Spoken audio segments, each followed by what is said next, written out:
Alright guys, welcome back to the channel. We have some fresh fans in the book. Vexing Bauble and Psychic Frog are no longer with us, so we have in theory, a brand new format to attack. I want to revisit an old friend here that used to play Chalice of the Void, then changed it for Bauble, mainly to combat, Force of Wills on the other side of the table. But now we're back to Chalice here, and I think that's not that bad for this deck. Especially because you hopefully have to worry a little less about opposing combo decks. That is obviously pure speculation. Yeah, this deck is still Mono Red Prison. We hope that our Blood Moons and Magus of the Moons are good. We try and close the window on the opponent with hasters like Bombardier and Lelia. We try and control the board with Paragoyf and Fury. And we try and play the One Ring out. It's good in creature raises, good against decks that's trying to go 1-for-1 against us. In the mana base, I am down to 6 double-faced lands here. I think trying to hedge my bets a tiny bit. While obviously these are niche cards when hardcast. They're not bad. They do imprint for Chromebox. They do pitch to Fury. We also want to make sure that our one-ring deck with 4 Ancient Tombs in it can actually, avoid killing ourselves. It's definitely an experiment. Some people play 8, some people play 7. Totally fine with both. I slided a single Suckensan into the main deck. I think it's totally reasonable out of a monocolored deck that doesn't mind Wasteland all that much. And then sometimes you get 2 extra attackers instead of drawing a bad mountain. So, sideboard, also worth talking about, because with Chalice of the Void back in the mix, I don't feel like I want to rely on Pyroblast anymore. That's just how the cookie crumbles. So, no Pyroblasts. With Frog out of the picture, I feel like Dismember is now a reasonable card. While obviously we have to think about our life total, this and that. The card is now something you can consider.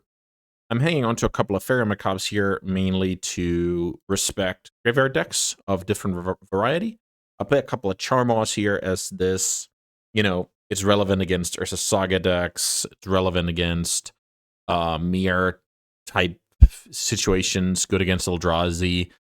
That card is definitely something you can cut if there's any problem solver you want. Fiery Confluence is still the card that doesn't really solve anything in particular, but randomly good against small creatures, randomly good against Painter, randomly good against the opponent's life total. A couple of Trinisphere for broken decks. To be honest, those are still going to be bad matchups. Maybe I should have gone harder on Trinisphere. Let's see about that. Then I play a couple of Weathered Runestone, which is basically a 2-mana Grafdigger's Cage. So this is to say that I'm interested in Grafdigger's Cage, but in some of those matchups, I'm also interested in casting Chalice of the Void for 1. So with all of that, between that and us being a soul land deck with lots of acceleration, I figured the two drops fine. Disruptor Flute is an interesting one that also has crossover against Nadu, much like Runestone, much like Dismember, where if you shut down the Nomad proactively, it's pretty good against Doomsday. It makes their Doomsday a 6-mana play. In some matchups, the Needle effect is strong. In some matchups, the Taxing effect is going to be fine. So that's like I try and, spend 2 slots and then find even more uses as we go, aside from just the Nadu and the Doomsday. Obviously, I have no idea how this format is going to shake out. I expect to play against a lot of Nadu. And if I'm right about that, obviously we have to tweak some numbers. But for now, this is Mono Red Prison. Let's get into it. All right, round 1 time here with Mono Red Prison. This hand is awesome. This hand has turn 1 Blood Moon. I can imprint another Blood Moon. I feel like I should do that. If I then get forced, feel like it's okay that I'm left with the other cards, because then my opponent's going to have time to fetch basics anyway, so I think I like that logic. I just have as many threats as possible and a mana base that doesn't fall to Wasteland. Alright, turn 1 Blood Moon resolves. Let's see if it's any good against my opponent. That means I only have 3 mana on my next turn. Mox Diamond is not what you want to see here after going turn 1 Blood Moon on the play. It's been a while since I've seen that card. Here's Maze of Ith. So we're playing against traditional lands. Here's Expedition map that can go get Beseiju. So theoretically, I could lose down the line here. Exploration gets developed. No land, however. So here I can play Mountain instead of Fable. That is better, right? Sorry, instead of Smashing. That should be better. Fable of the Mirror Breaker. So now it's basically a race versus my opponent's ability to kill the Blood Moon while having a Dark Depths on the battlefield, because that will give my opponent a 20/20 straight off the bat, which would be not ideal. Here's Thespian Stage, which was the draw for the turn, right? Otherwise, my opponent would have played an extra land last turn. Pretty sure that's the case. Okay, well, I guess my opponent just didn't want to, I guess, play an extra land last turn, or didn't think about it. I don't know. Okay, so getting rid of Spirit Guide and Smashing here, I think, is very reasonable. I put a sorcery in the yard, a creature in the yard. I get 2 draws for a next land, and even if I don't, I have the Shaman, so I like that a lot. Let's get in there with the Shaman. I drew the Magus, which I feel like I'm gonna have to play out, mainly because I don't want the Beseiju to just kill the Blood Moon. So land first. Play Magus. So my opponent needs something crazy here to build a Merit Late response. I don't think it's even possible.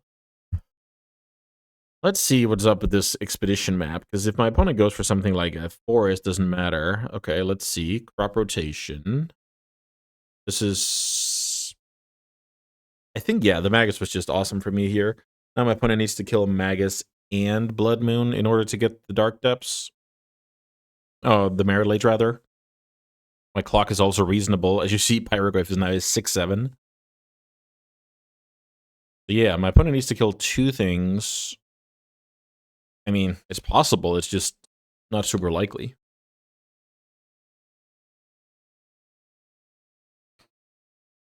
Obviously love the matchup for turn 1 Blood Moon here. I haven't played against lands in ages. This is kind of the cool thing when there's a fresh metagame. This is just something general. People usually, you know, play the decks they like and like, oh, maybe now this is good, right? So I think in general that favors a deck like Mono Red Prison. So, I feel like I should just attack here.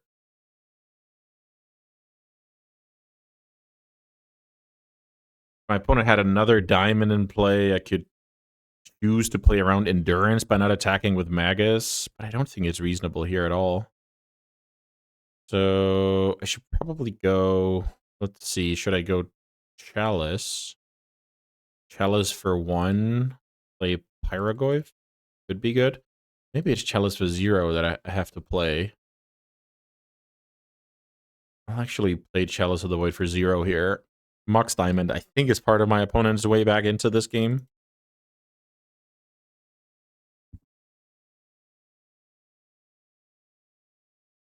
Now opponent's at 8, super dead next turn.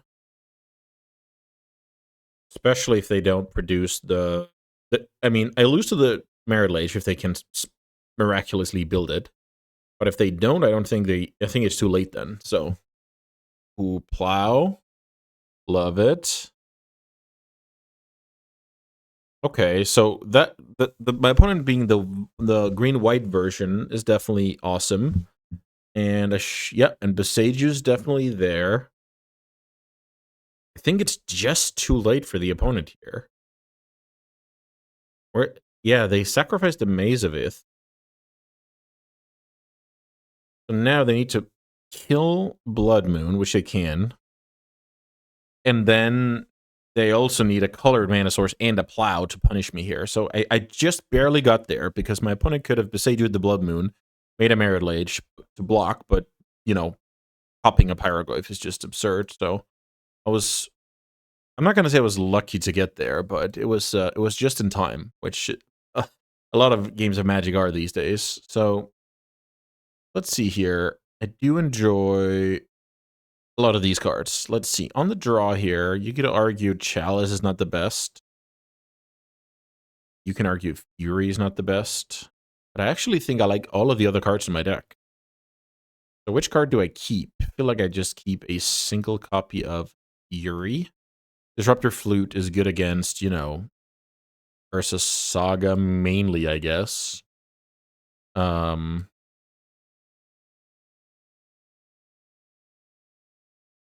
guess I can name Beseiju here. It's not bad. This card is awesome. This card is decent. It's good if they already got Saga going. It's good to kill, I don't know, Mox Diamond somewhat early or just dome my opponent, so the card is fine. Fury doesn't really do much. I feel like the red card is better than a single Chalice on the draw. Maybe I'm just supposed to have a Dismember instead. My opponent could be playing, I don't know, Reclaimers or something. Flute is also good against Reclaimer. Okay. We can submit this. On the draw against the lands, living in the post-ban world. Super exciting. Love to see this hand. This can do a little bit of everything depending on how my opponent starts the game. I guess the dream is now opponent goes versus Saga turn 1.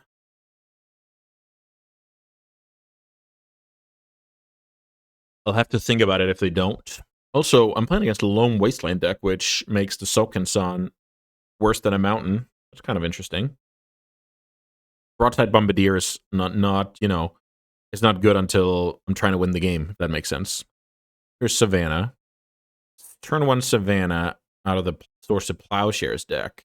Maybe we could do a little baiting here. Okay, I draw another Magus. Then maybe it's just time to go back-to-back Magus. Chromox, Imprint, Eruption. Maybe not. Maybe I should hedge here. I should hedge against Plow Wasteland, I feel like. How do I hedge against Plow Wasteland? I think it's actually get rid of Bombardiers. So I keep a land in my hand here. So I expect to get plowed here, but then I expect the next Magus to resolve. That's kind of the theory. Okay. Opponent is crop rotating is for what? Basic forest? Or simply dark depths? No, they go for basic. Okay, I guess that's very good for me, forcing a kind of a bad crop rotation.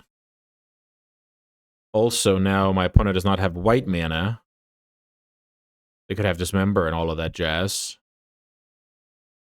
Okay, there's white mana. Okay, so I'm in trouble now.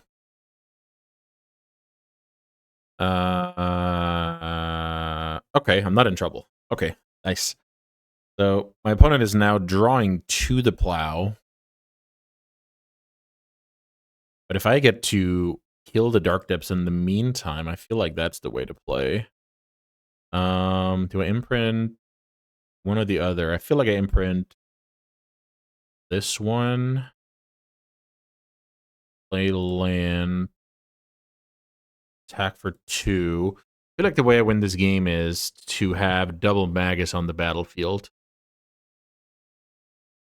So I lose to the card Swords. Can't do anything about that. But if they don't have it right now, I feel like I'm winning the game. So I think that's an argument for playing out second Magus. Might as well see if I'm dead. I'm bad against Endurance, but why would they have Endurance against Red Prison? So I do attack. Double Magus is going to be rough for the opponent.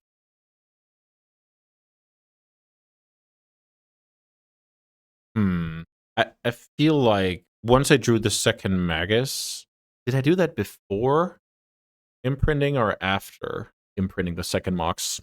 Can't remember. I think the point is this card is redundant, so I should have had a Bombardier in hand. But because I'm super lucky, I drew another Bombardier. But I think I should have had another Bombardier instead of this one, because it closes out the opponent more quickly. So attack for 6. Don't think I should sacrifice a Mox here. Let's see if there's any math that makes sense. If I sacrifice a Mox, I deal my opponent 2. Then they're down to 8.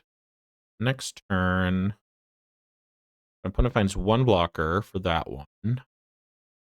Yeah, I actually should do it. This will kill my opponent a tiny bit faster.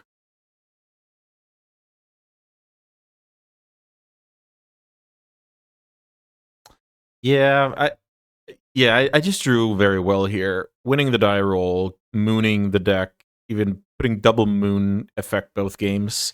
This is just part of the reason why this deck is competitive, because you can do that against a lot of decks and, you know, you're just winning the game because they can't play. Of course, playing against a lands deck is the ideal pairing, and if that was a big part of the meta, I would play more moon effects. So yeah, got pretty lucky to start off this video. Let's see if we can keep it up.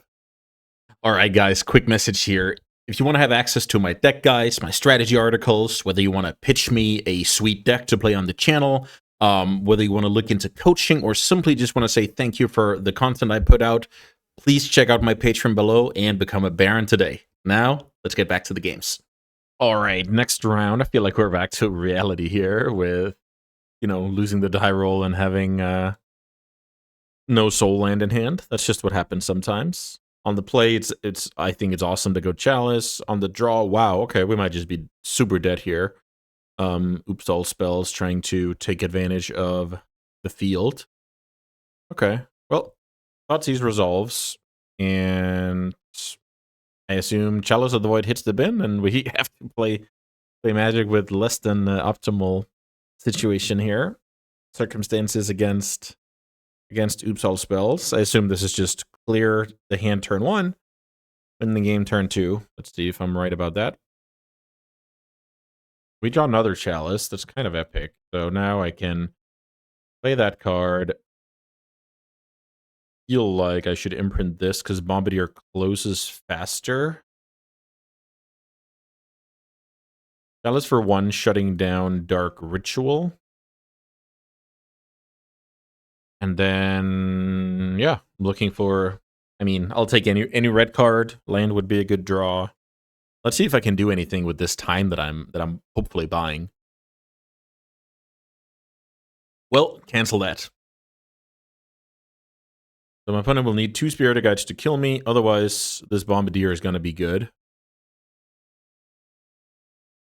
And I think this is what my opponent realizes here. After taking the damage, let's see. Okay, here's Informer. Okay. So, oh, right. I don't have a 1-drop artifact. It's 3 toughness. Gotcha. So, can we draw the Fury? We cannot draw the Fury. We can draw the land. Does that do anything? I don't think it does. So now we just see what's in our opponent's deck. Is that how it goes? I think so, yes. Play Chrome Mox, Imprint Eruption. 1, 2, 3.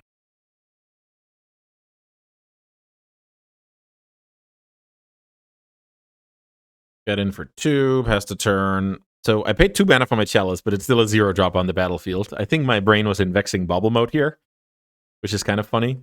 I'm generally quite slow with new cards. So this also goes when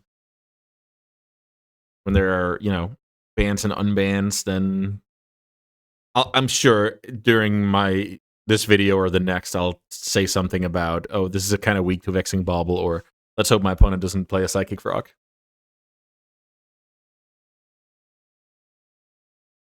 Unclear what the opponent is. Wow. So, okay. So I guess this is technically correct. So right now, I'm hoping. No, this is not realistic. I was about to say I'm hoping my opponent is stuck with, you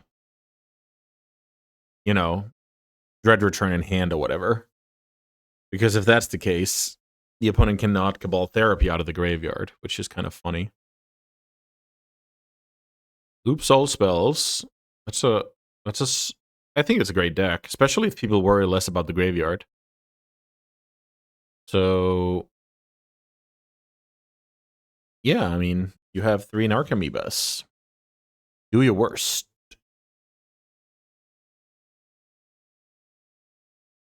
2 lanterns. So into blue and green. Wonder what this is. Okay, right. Okay. So Oracle was in hand, but 2 lanterns made it so that my opponent could filter enough mana. That's kind of interesting. So let's get rid of some bad cards for good cards. So basically, Fury is not going to matter. Blood Moons can matter. One Ring I don't think will matter. So these 8 are good. These 8 are bad. So the theory here is basically we need to disrupt our opponent, and if we can, then how we kill our opponent is, you know, not super relevant. I'm a bit worried about how good the Chalice of the Void actually is. 1, we have Dark Ritual, 0s, we have Petals. So if I was sharp here, I would have studied my opponent's graveyard here at the end.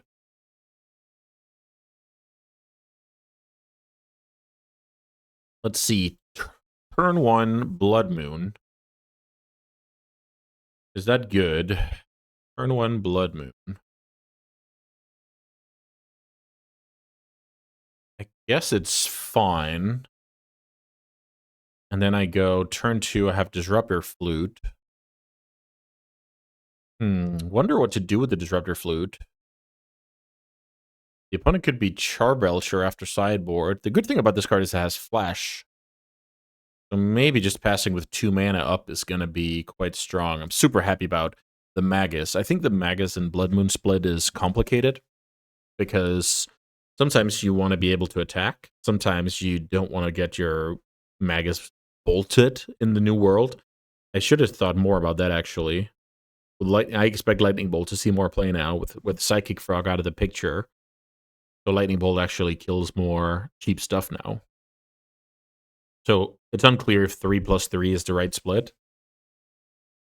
We could be looking at a 4+2 situation. So in this situation, I love that my creature can attack.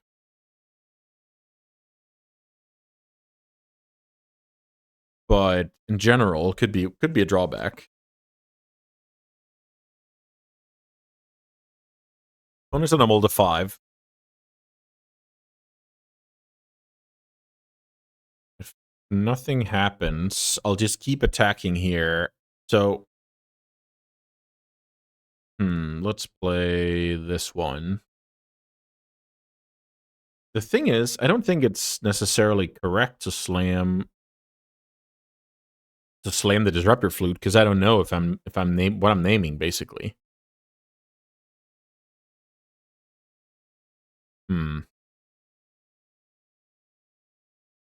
So now, what can my opponent do?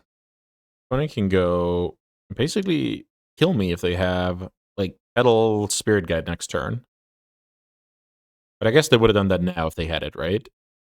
Petal Spirit Guide, yes. But my opponent cannot kill me. Okay, maybe I just get my Broadside Bombardier on. City of Traders. So I guess let's play that. Attack for 4. Could just lose. I'm not sure I will. So if my opponent has, let's see, land, Dark Ritual. That land is not black. But my opponent could have Petal. Yeah, so now I think I just... Pyroglyph doesn't do anything, which is kind of good for me, I guess. Because then I'm not tempted into playing out a card here. Attack for 4. So, okay, so I have a lethal next turn, so I play land. I have a lethal next turn because I attack my opponent down to 6, then I play Pyroglyph and fling it with Bombardier. But now I don't have to do anything stupid. Now I can just hold up the Disruptor Flute. Also, I'll say this matchup is probably atrocious on the draw because I don't have any interaction aside from 2 fairies. And I don't think it's serviceable to mulligan for fairies, so probably a huge underdog for game 3.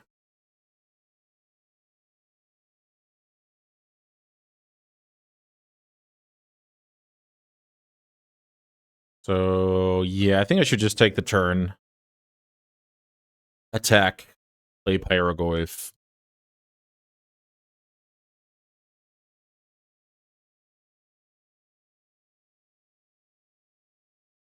Shoot for 0.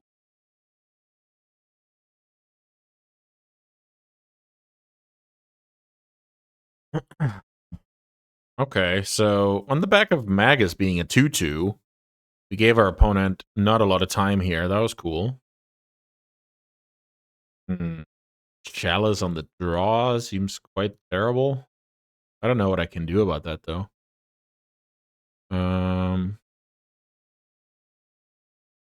want to have a fair Macop in my opener. Have Tray Ball.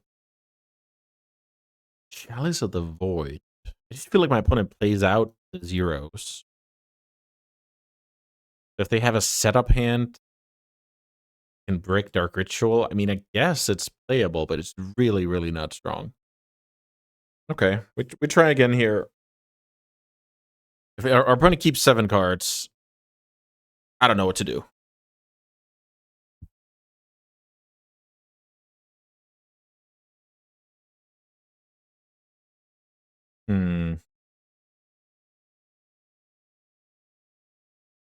Let's think here. Our opponent kept 7 cards. What does that mean? They kill us turn 1. That's definitely one of them. And the biggest one. The next biggest one is, 2 lands, Ritual, win the game turn 2, which they would also keep. The third one is something like turn 1, discard spell, turn 2, win the game. How am I doing against those? Guess I'm doing pretty good against that. Let's try and think about what they actually do when they go off here. They mill over everything. They get the Narcomoebas. I look at the graveyard. If I slam Disruptor Flute, I have to name either Dread Return, in which case they can filter mana and reshuffle the Oracle. If I name... Yeah, the thing is, it's not really reliable. What if my opponent has Charbelcher Pass? That would also be epic for me here. I think it's a mulligan, but the two Faramacobs is a very low number. Yeah, now we can't go any further. So let's see. Turn 1, imprint.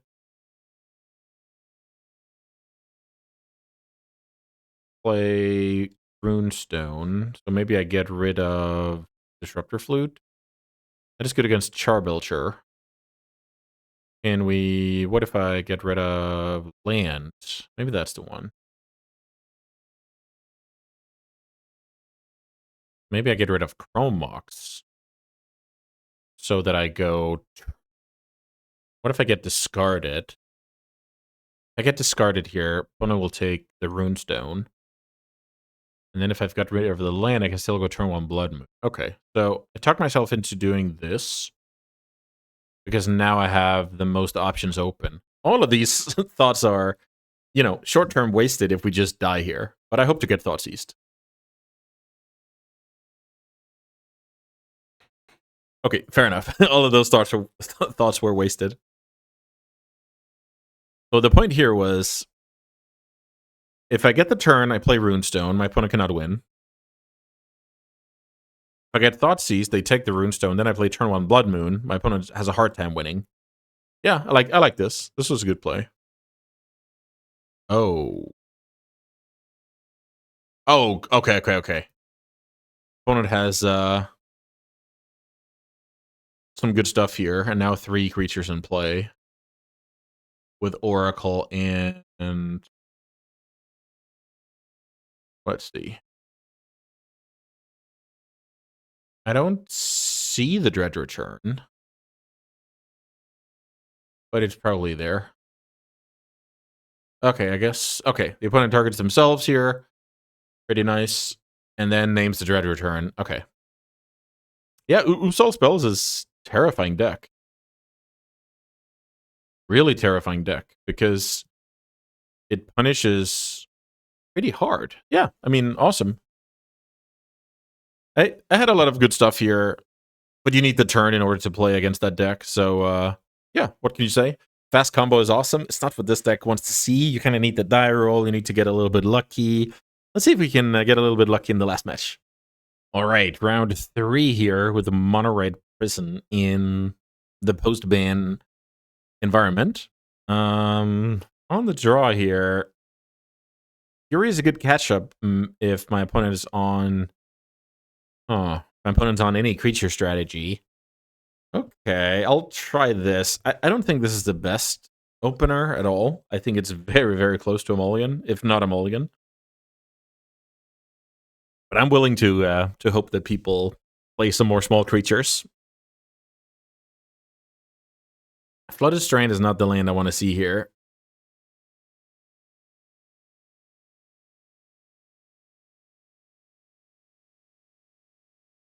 Let's see how careful the opponent plays this one.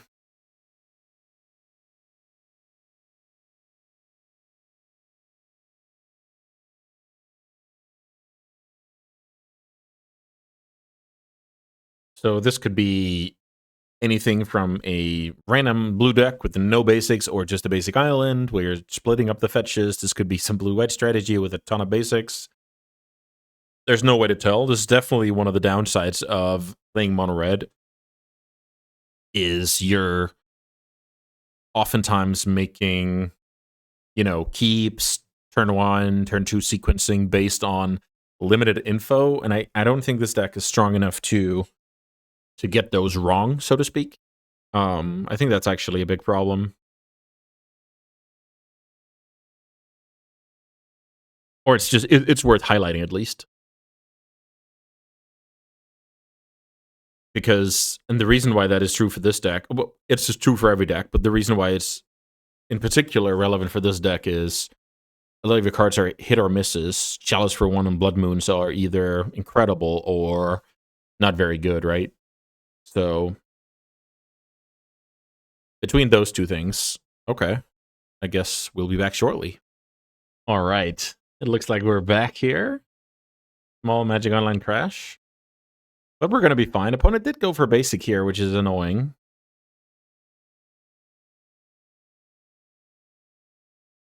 Okay.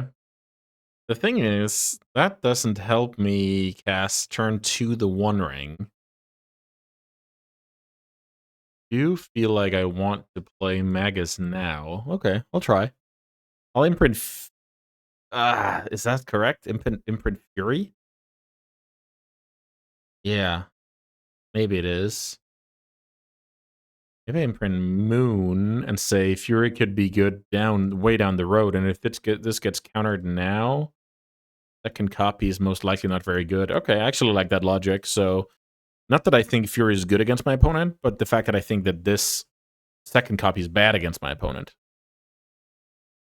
And there could be some weird scenario where my opponent is, I don't even know, some Murktide deck, and I end up double Furying that card down the road or whatever. Let's see. So, Magus resolves. Opponent casts another Ponder off the island. Shuffler. So the dream is that my opponent played around Wasteland, but now will get crushed. Chalice of the Void is a good draw, I feel like. Let's play that for Uno. I'm getting closer to the One Ring, but I'm not there. That was kind of the price to pay by casting this Magus. Once again, Blood Moon attacking for 1 is... attacking for 2 is good. As long as it doesn't get lightning bolted. I guess now it certainly doesn't get lightning bolted, so... Wow.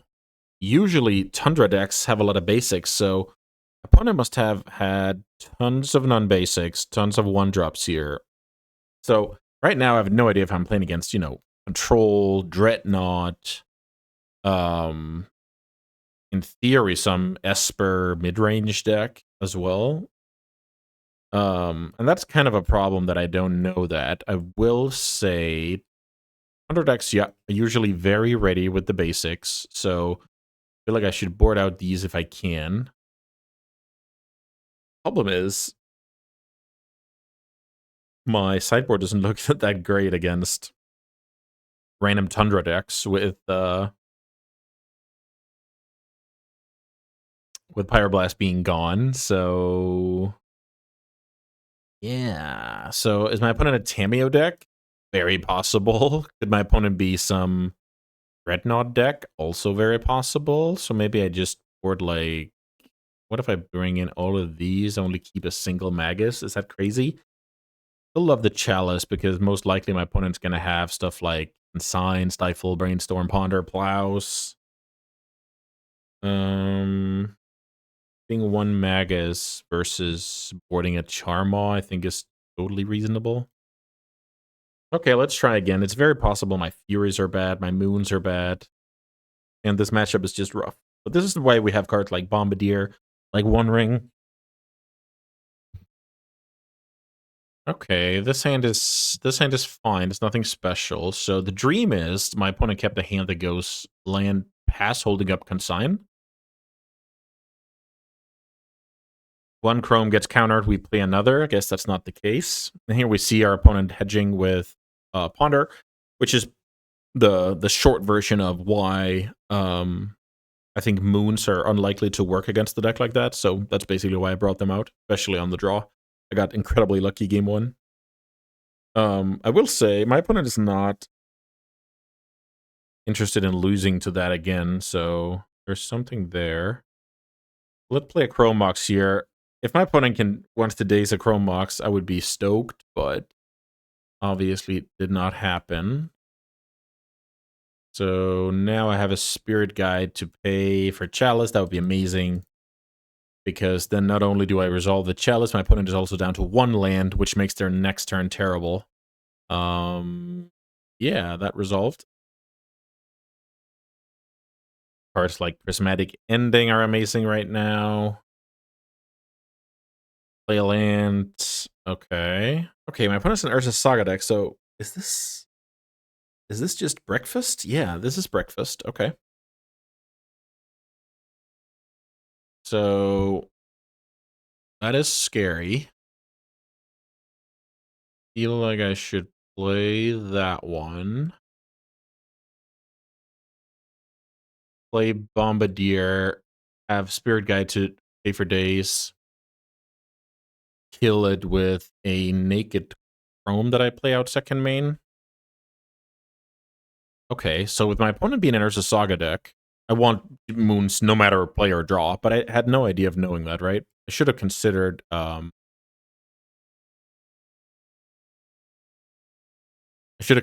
for sure. So now one trigger off of the Illusionist, 2 bricks and a Force Dawn. I'm not gonna exile anything to the already sacrificed Chrome Mox. I have staple mana, I have a Chalice in play, I'm facing a Saga. Funny interaction is, if my opponent passes here, I can kill the Saga token end of turn if I play out the Mox. That's kind of interesting.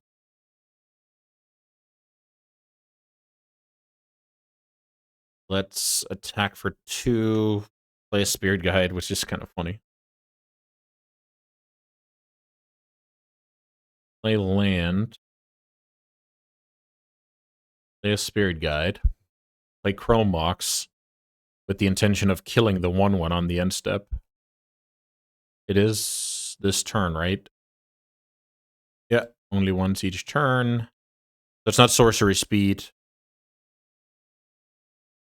Pass. I will throw the Chrome Mox into the cannon and kill the token. Passing the turn. Decent clock now, especially when the Bombardier is not dead yet. That's just a good sign. If my opponent has a Needle in the deck, they can tutor it out now. That would be totally reasonable for me. Here's a Construct. Here's what I expect to be an equipment, so my opponent is only an Illusionist away from winning. Illusionist being game over is scary. Okay. Unclear how I'm doing against second Saga when it comes to the beatdown plan. I think I'm doing fine. Plan is now to kill that Construct and get in for 4.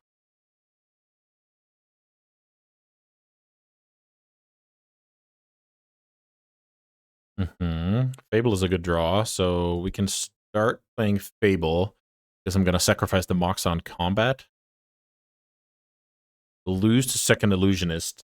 Can't do anything about that, so we just have to play our game here.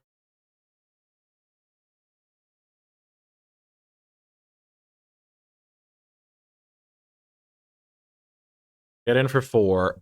Is it lethal next turn? It is. Well, it isn't really, because my opponent can make a blocker.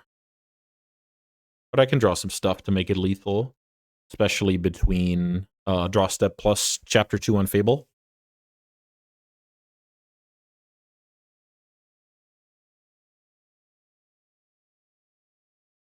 I don't like that. I don't like when my opponent taps colorless mana here.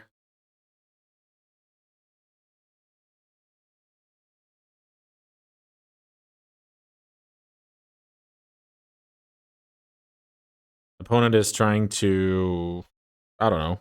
Yep, that's the one. Get rid of that trigger. Can't play cantrips. Can't play Nomad. Can't play Plow.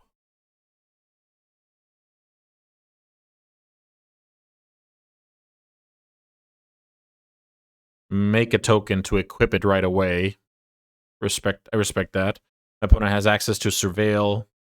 Let's see if we can draw something that wins the game. And that I think I just drew something that won the game. Wow, that's crazy. So I'm not gonna use that card. So let's see what happens here if I probably want to play around days. So what happens if I attack with these boys? Opponent makes a block. Yeah, that's what I want to do. So I play around days by attacking first. Opponent cannot block broadside because menace. I will get the artifact no matter what. My opponent's going to know something's up now, because if I didn't, have this play, I would have just used the Bombardier to kill the construct before blocks. Got in for 6. But if I do that, I don't have lethal. So right now I'm targeting my opponent's hand of dazes and 1-drops, basically.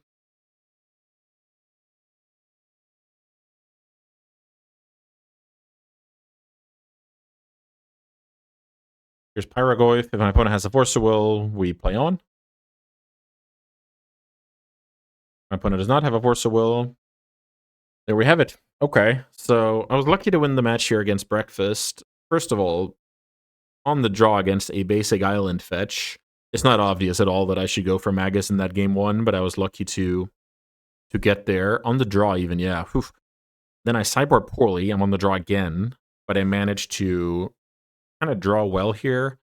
Bombardier and Chalice for 1. Easily containing the Sagas by having spare Chrome Moxes, and then even quality cards like Fable and Pyrogoyf to seal the deal. So pretty nice showing here for the mono red deck. I think this deck is going to be relevant. Then whether you play 4 moons, 6 moons, 8 moons, that's kind of the question, right? And how do you build your sideboard?